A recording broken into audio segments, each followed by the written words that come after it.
Hi, ladies and gentlemen. This is Mrs. Miller for First Chapter Friday. The book I'm going to share with you is an excellent book. It is called Goodbye Stranger. It is by Rebecca Stead. It is awesome. We'll start with the prologue. When she was 8 years old, Bridget Barsmanian woke up in a hospital where a doctor told her she shouldn't be alive.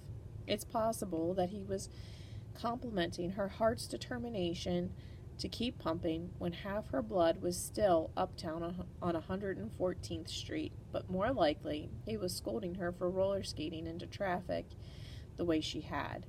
Despite what it looked like she had been paying attention, she saw the red light ahead in the cars. She merely failed to realize how quickly she was approaching them. Her skates had a way of making her feel powerful and relaxed, and it was easy to lose track of her speed. When she was 8, Bridget loved two things, Charlie Chaplin and VW Bugs. She practiced her Chaplin moves whenever she could, his funny duck walk and the casually choppy hands, the way he zoomed around on his skates, arms straight down, legs swinging. Her interest in Volkswagen Bugs was less aesthetic. Whenever she saw one, she shouted, "Bug, buggy, zoo, buggy," which entitled her to punch whoever she happened to be with twice on the arm. She saw the red light and the traffic that afternoon, but she also saw a yellow VW Bug double parked near a fire hydrant. So, hurtling toward Broadway, she turned her head to yell, "Bug, buggy, zoo, buggy," at her friend Tabitha, who was on a scooter right behind her. She wanted to be sure Tabitha had heard her loud and clear, because she intended to hit her on the arm twice when they stopped at the corner and didn't want any arguments. "Bug, buggy, zoo, buggy," she shouted, but Tabitha had fallen behind. "What?" Tabitha called back. So Bridget started again. "Bug!" And she flew straight past the corner and into the street, a Chaplin move, if there ever was one, accompanied by the high music of two screaming mothers, her own and Tabitha's, from somewhere far behind. She missed 3rd grade, and her body repaired itself. After 4 surgeries and a year of physical therapy, she showed no sign of injury. But Bridget was different after. She froze sometimes when she was about to cross the street, both legs locked against her will, and she had a reoccurring nightmare that she'd been wrapped head to toe like a mummy, from which she always woke with a sucking breath kicking her covers. The nightmares began when she was still in the hospital. In those days, which stretched into weeks, her mother sometimes brought her cello and played quietly at the foot of Bridget's bed. Sometimes her mother's music drew designs behind Bridget's closed eyes. Sometimes it put her to sleep. One afternoon, Bridge woke to the sound of her mother's cello and said loudly, "I want to be called Bridge after this. I don't feel like Bridget anymore." Still playing, her mother nodded, and Bridge went back to sleep. There was one other thing.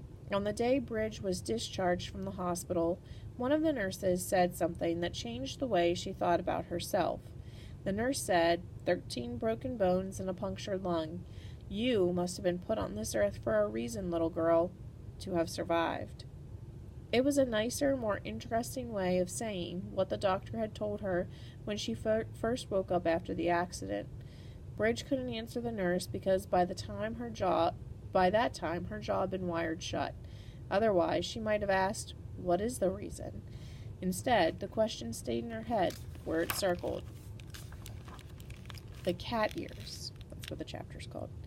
Bridge started wearing cat ears in September, on the 3rd Monday of 7th grade.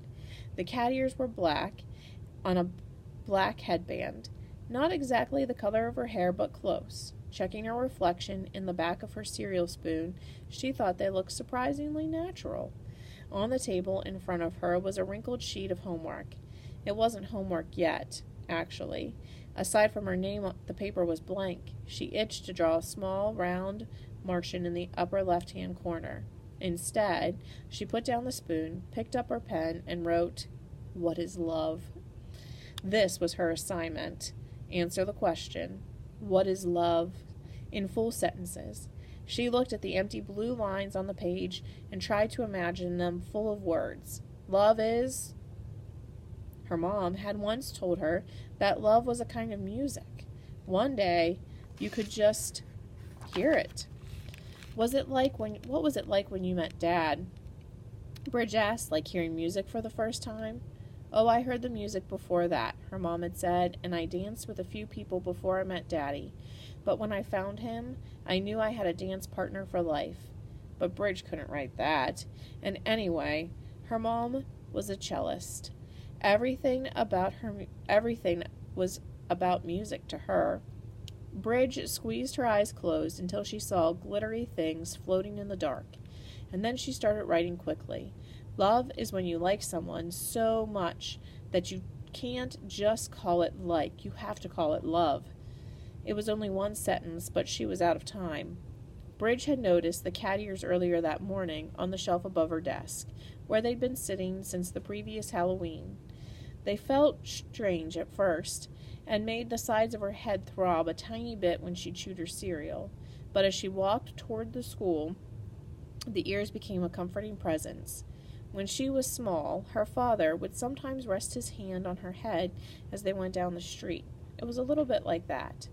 Bridge stopped just outside the front doors of her school, slipped her phone out of her pocket, and texted her mom. At school. XOXO, her mom texted back.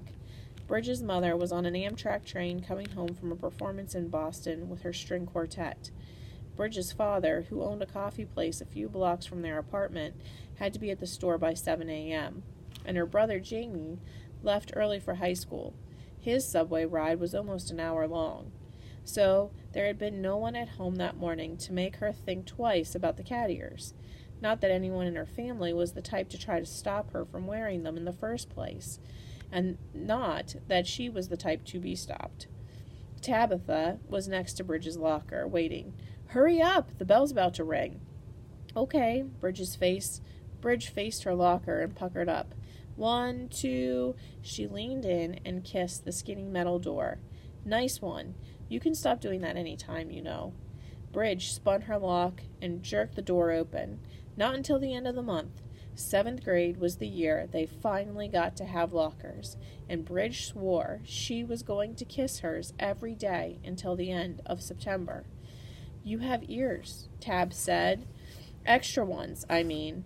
Yeah, Bridge put both hands up and touched the rounded tips of her cat ears. Soft. They're sweet. You gonna wear them all day? Maybe. Madame Lawrence might make her take them off, she knew, but Bridge didn't have French on Mondays. If she had French on Mondays, life would be really unfair. The next day, she wore them again. Unchat, Madame Lawrence said, pointing as Bridge took her seat at the very back of the room, and Bridge's head tangled in the way that happens when someone points. But that was all. By Wednesday, the ears felt like a regular part of her. So if you want to find out if she keeps wearing the cat ears and what happens with these people, you'll have to read this book. I also wanted to not give you a really close-up of my face, but tell you about some other awesome books we have in the library that don't make interesting First Chapter Friday reads. Since it's the holiday season and a lot of people like to bake, we have these really awesome cookbooks in the library. This is one of my favorites, The Great American Cookie Cookbook. As you can see, it's really big, and there's a lot of really awesome cookie recipes in here. And this one, Nestle Toll House Best Ever Cookies. Cookbooks are some of my favorite books. I love them. I have way too many that I don't use, but I love to have them. One of my favorite Christmas presents from a friend was a cookbook, a Rachel Ray cookbook, and that got me started into cooking all kinds of different foods and gave me a love of cooking. So we have a lot of great cookbooks, a lot of great how-to books as well. So come to the library and check those things out, or check out Goodbye Stranger. Have a great week, everybody.